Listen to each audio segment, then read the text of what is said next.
Our podcast is brought to you by Anchor. If you have not heard about Anchor, it is the easier way to make a podcast.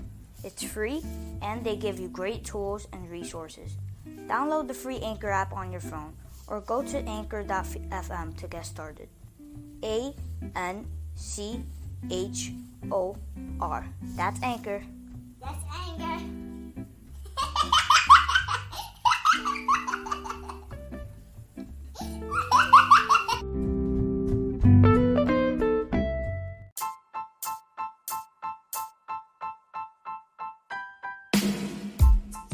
Welcome to another episode of Hoops R Us. This is your host, Xander. Today's special guest is my uncle, Javi Gonzalez. He is a die-hard Knicks fan who lived through the pain and disappointment of the Knicks franchise. And he's as old school as they come when it comes to the NBA. So, stay tuned for a battle of old school versus new school. Hey Theo, thank you for being my guest on Hoops R Us. Today we are going to talk about the Knicks franchise. Ooh, you want to talk about my New York Knicks? Yeah. And the other thing we're going to talk about is Superteams. Oh, I have a lot to say about that, and it ain't good, trust me. All right, Theo. When do you become a fan of the Knicks? Ooh, fan of the Knicks. So, I came to this country in the spring of 1992, and I'll say by the fall of 1992, I was starting to become a Knicks fan. Ooh, I bet those were the days when John Starks and Patrick Ewing were dominating. Those were the best days of my life as a sports fan. And how I do you even think won a ring. And how do you think they compare to Michael Jordan and the Bulls? Well, that's the thing. Like, the Knicks were, at times, even when the Bulls were at their best, the Knicks were the best team in basketball. But, yeah, like, they were, like, winning division titles, like, but in the playoffs, they always ran into that monster. Probably the greatest player ever to play the game. And that was their roadblock. Like, the Knicks in the 90s, they should have won at least 3 championship rings. They were that good. Yeah. But Jordan he was a beast. Like, there was no stopping that guy. And hey, it wasn't only Jordan. It was Reggie Miller and those Pacers, man. Oh, the Knicks, yeah. The Knicks had it tough, I'm telling you. If it wasn't Jordan, it was the Pacers or the Heat. Like, and they were all tough teams. Yeah, that East was tough at those times. Ooh, it was like no layups. You know what that meant? Oh, yeah. If you go for a layup, you're going to be on the ground because somebody's going to take you there. Yeah, those centers, man. Who is your favorite Knicks player of all time? Oh, you're touching my heart now. Like, I'm getting, like, emotional just thinking about this player because, like, he went through, like, so many ups and downs, but, like, he reminds me of you, basically. Like, he would, like, gave it his all, like, every single play. But he was never the best player. He wasn't the strongest or the fastest or the tallest. But he will always be there, like, especially against Michael Jordan. Yeah. He will always guard Michael Jordan. Like, tell me if that wasn't a tough challenge. Oh, yeah, of course, man. Michael Jordan's the best player ever. Yeah, but he went out there and, like, he got in Jordan's face, like, and Jordan would score 50 on him, 40, but he would be there, like, toughing it out. So I'm guessing that's John Starks. He went, like, 0-11 against the Rockets in the 94 finals. Oh, yeah. But, like, he just kept shooting. He kept shooting 0-5, 0-6, 0-7. But he never gave up. He wasn't afraid to take the shot or guard the best player. So you think he was a great defender? He was way above average. He made the all-defensive team, I think, once. But he was more like of an effort player. He wasn't like a great, like, Kawhi now or LeBron at his prime. Like. Oh, did he inspire you to play basketball more? Oh, for sure. Like I think, like, before I got into sports, like, I wasn't really competitive about anything. Like I was just in my own world. But like watching those Knicks teams, like when I started in 92, 93, 94, like I was like, oh, that's how you play sports. You play hard, Yeah. you respect your opponent, and you go like 100% every play. And that's exactly how I play. That's how like I taught your father to play, and that's how he's teaching you to play. What is the top Knicks moment you've had? Ooh, there's a couple that I can think of. I can think of Allen Houston against the Miami Heat. I think it was in 98, 99. They were like, the Knicks were the 1 seed, the 8th seed, and the Heat were the 1 seed. But they had like a big rivalry. They were like, everybody would like want to fight like after every play. That's how much they hated each other. So the series was like tied 2-2. The Knicks were losing. Like, listen to the score in the fourth quarter with 5 seconds left. They were losing, I think it was 78-77. Ooh. That just shows you how tough it was to score. And like in those 5 seconds, Houston got the ball. He made like a finger roll that hung around the rim. And with 1 second left, the Knicks took a 1-point lead and they won the game. And they advanced to the second round. So, and another one that I didn't think it was like a great moment at the time, but it was pretty cool, is a dunk that John Starks did on. He did it on Horace Grant and on Michael Jordan. Mm-hmm. And it's like on a poster somewhere. You should Google it. That was like, because I learned to appreciate Starks. I think that's my favorite Knicks moment, like to me personally. Dunking on the best player must feel so good. Ooh, especially when Jordan did it to him like every single time they faced each other. Like, I was so happy that he got to experience that moment. Like, it was like a win for like the little guys. And he was like, what was his height? Like, he was pretty small, actually. He was like 6'3". Jordan was like 6'6". But Starks would always guard like the best. Like at those times, you had like a good center and a good shooting guard. Like Reggie Miller, David Robinson was the center. Like, so Jordan was there. So it was a tough night every night. Those 90s were competitive. Oh, I miss those days. I miss them. Bring them back, please. But we gotta wait for LeBron to retire first. Do you think Carmelo is the best Knicks player of all time? Whoa, that's interesting.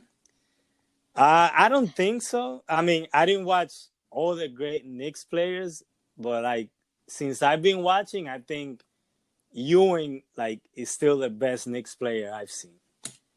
I mean, I think it's Carmelo Anthony because, you know, Ewing, he was like a center. He was a big man. I know he could go to the paint. But Carmelo Anthony, he could go to the paint. He could shoot threes. He could shoot mid-range. He could shoot anywhere. Oh, yeah. Those are great points. Like he's a scoring machine, Carmelo. But the thing here is that it's like two different eras to like compare. Like back in those days, like Ewing would score like 24 points per game, which wasn't that far off from Carmelo's like 25, 26. But Ewing will give you like 11 rebounds. He will like block like 4 shots a game, 3 shots a game. So he was like the whole package. And in those times, he was like the second or third best center in the league, like every single year. Yeah. So, and plus he played like more than like 14 years with the Knicks. Carmelo only played like 7 years, I think. So I still give it to Carmelo, but to Ewing, but I can see somebody saying Carmelo. If there was one free agent you wish the Knicks could have, who would it be? Ooh, when like all time? Yeah, all time. Like, here's some options. When LeBron went to Miami or like LA, when Durant went to Golden State or Brooklyn, when Kyrie went to Boston Celtics. Oof. I gotta say, I mean, you can pass on like signing the like one of the at worst, LeBron is the fifth best player ever to play. At best, he might be number one. So like in those, like when he was in Cleveland, I rooted for LeBron. Like I like LeBron. Oh, So yeah. like if he like, I'll say like LeBron because he would have probably changed the whole Knicks franchise for like years to come. Who do you think the Knicks really had a closer chance to sign?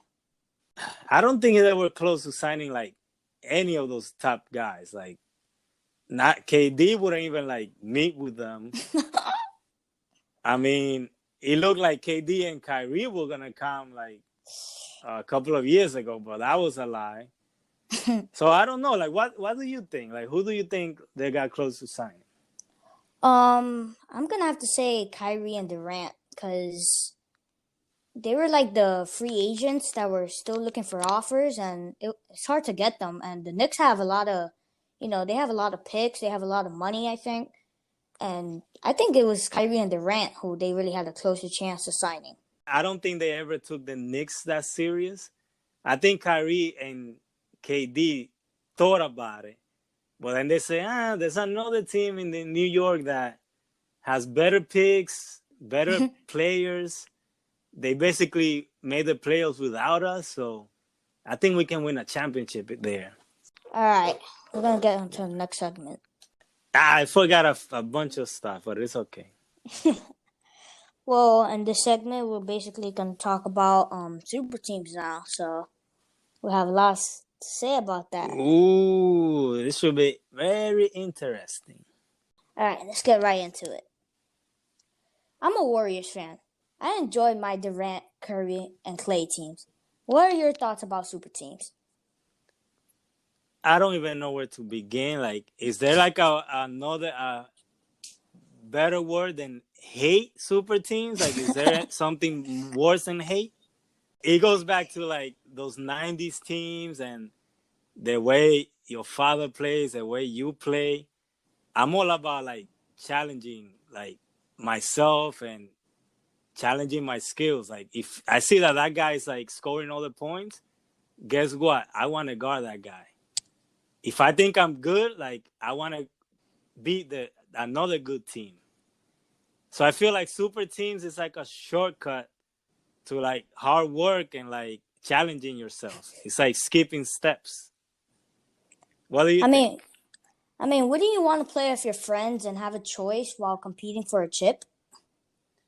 My friend side would say yes, but if I think I'm the best and you think you're the best, and like I would want to like go against you, like just to see who's the best. If we're playing together and we're just making it easier on ourselves and we're friends, we're playing together, we win. Like I don't think like you separate yourself. You don't see the greatness of a player when they're not challenged as much. Like your Warriors didn't need they won without KD. You set a record without KD for most wins in a season. Like you didn't even win that much with KD. Now KD, of course, he was like a number 2 top player in the league, so that made you like unbeatable. But I feel like the championships without KD were more special for the Warriors than the ones with him. Well, here's a fact right here.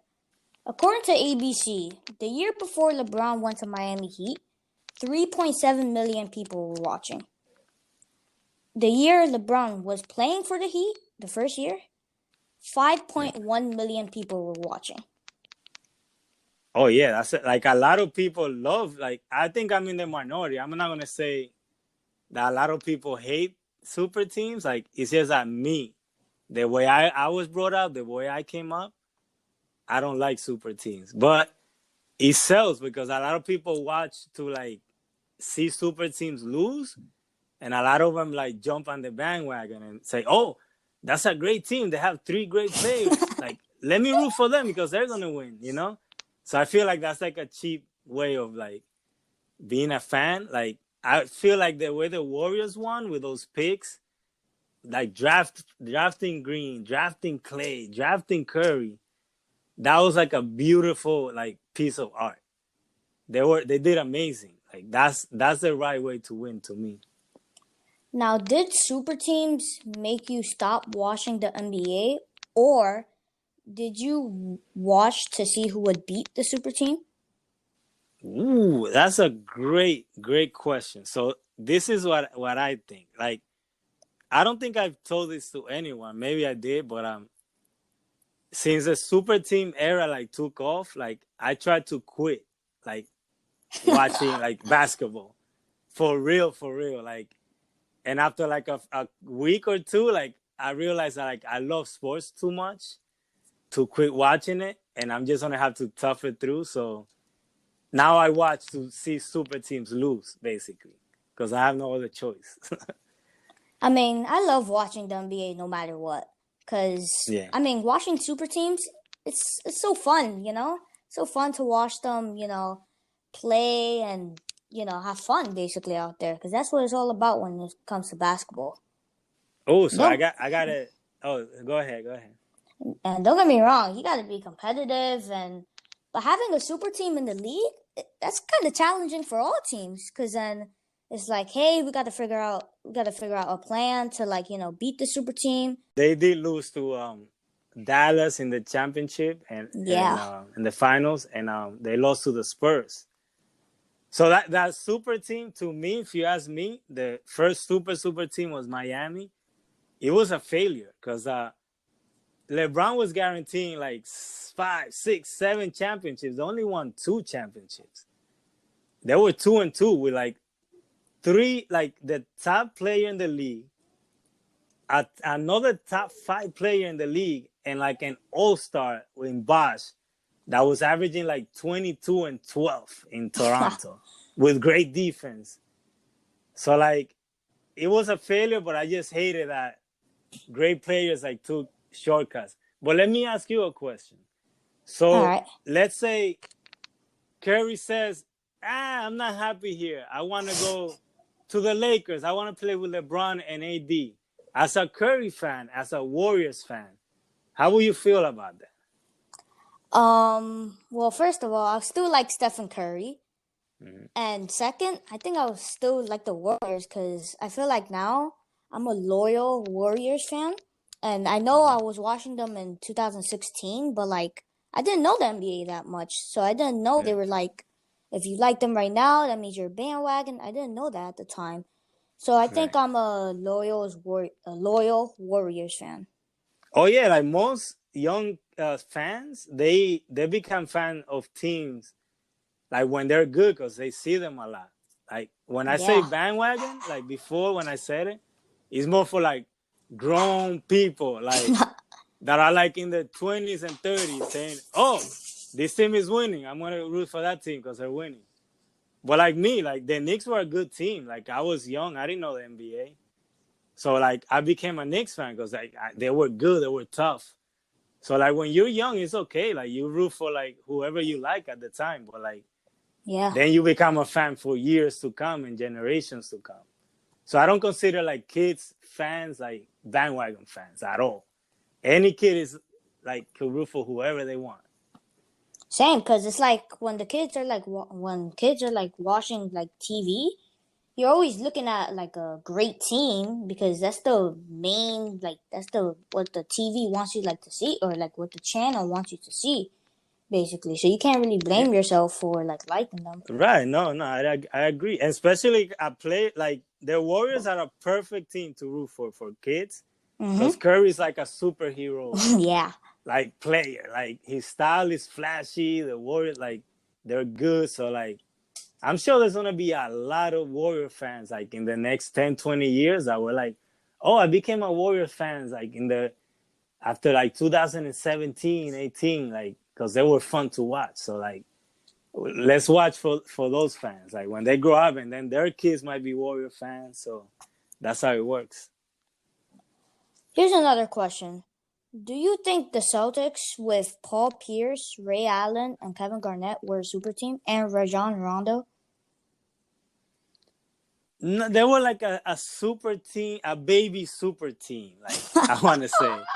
But those are like that's the roots of the super teams, because like it just kept escalating. Like when those players got together, they were like all stars. Some days yes, some years no, some years yes, but not to the level of like a top. Like none of them were like top 5, top 3 play. Like LeBron was like, he's been the top player for like ever now. Yeah. So like, but those 3, like they were good players, but like I think LeBron saw that, he said, maybe I want to try that, but like I'm gonna do it even better. And then that's what led to like KD joining the Warriors, because he's like, oh shoot, LeBron did it, and he's the best player in the world. Like I want to try that. I want to win like a ring. Like I don't want to be stuck here like struggling to win championships. And then now it's to the point where like everyone wants to go play with their friends, and they don't even want to stay in the team that they signed the contract with. If anybody says no to them, then they want to like, oh, I want to get out of here. I want to go play for the Lakers or for whoever, and I want to get a max deal. And you're gonna make it happen, or I will fake an injury, or I won't play for you. So that's why it's been like getting worse and worse and worse. And the next thing that's gonna happen is that a college player is gonna start deciding what team drafts him. He will just say, if that team drafts me, I'm not gonna play for them. And it's just gonna go even down to like high school. That's how bad this is getting. But that's just me, okay? What do you think? Well, I think those Celtics at the time, they weren't at their primes. Paul Pierce, yeah, he was all that, but 2000s, that decade was his prime. Ray Allen, I already know he was past his prime. And Kevin Garnett, he wasn't the same 2004 Timberwolves MVP. So I think they're out of their prime, and I wouldn't consider them as a super team. And Rajon Rondo, he was young, you know. Yeah. He was looking like a good future player, but he wasn't like in that level yet, you know. No, yeah, and they developed him like the Warriors did Green. Like Green was he was a second round draft pick. He was. And he was like he's an all-star. Like he's making like almost max money right now. Yeah. Out of a second round pick. So like it's crazy right now. But the Celtics, I call them a baby super team only because like that's where the super team roots started to like evolve, you know? Yeah. Well, many people thought they were a super team because they had just been the Lakers that season. They united, you know? And the Lakers were like such a tough team with Kobe Bryant, like Paul Gasol. That was impressive, yeah. I was rooting for the Celtics in those years. Because I always root for the team that, like, if our team wins a lot, I always root for, like, a different team to win, you know? Because I don't like too much dominance, you know? I want, like, an even playing field. Do you think there are no more super teams? I wouldn't say it's even, but it's not as bad as, like, the super team, like, Warriors and the Heat. But now it's like, let's say, like, the LeBron and AD, they're ranked number 1 and number 2 players in the league right now. Like no one can really compete with that. That is like true. Paul George and Kawhi last year, they were like George was around like top 6 in the league. It's not I wouldn't call them super teams, but like, and especially LeBron. Like, can you believe LeBron tried to get AD, LeBron, and Kawhi Leonard on the same team right now? How would that look? That would be such a super team, man. And it's not because that's how it is. It's because Kawhi had the guts to say no to LeBron, because LeBron wanted him there. He wanted like Kawhi, whoever he can get to come like a top player, like he'll take them all. Like he don't care. He just wants rings. Yeah. Which is like, and the problem we have, like as a lot of fans, we put like too much importance on like winning rings. So a lot of these players like feel like a lot of pressure to win at all costs. Like they don't care how it looks. They don't care like how bad it looks. They just want rings. I think the teams are even. Like they're so even because every team at least has like two all-stars, Like the Suns, they have Devin Booker and Chris Paul. The Lakers, obviously, with LeBron James and Anthony Davis. The Clippers with Kawhi and Paul George. I think, especially with these teams like having their injured guys back this season, I think all the teams are really even. Yeah, there's a lot of good combos right now. Like I'll say, you can get 10 good combos right now in the league that can be all-stars. So I agree with that.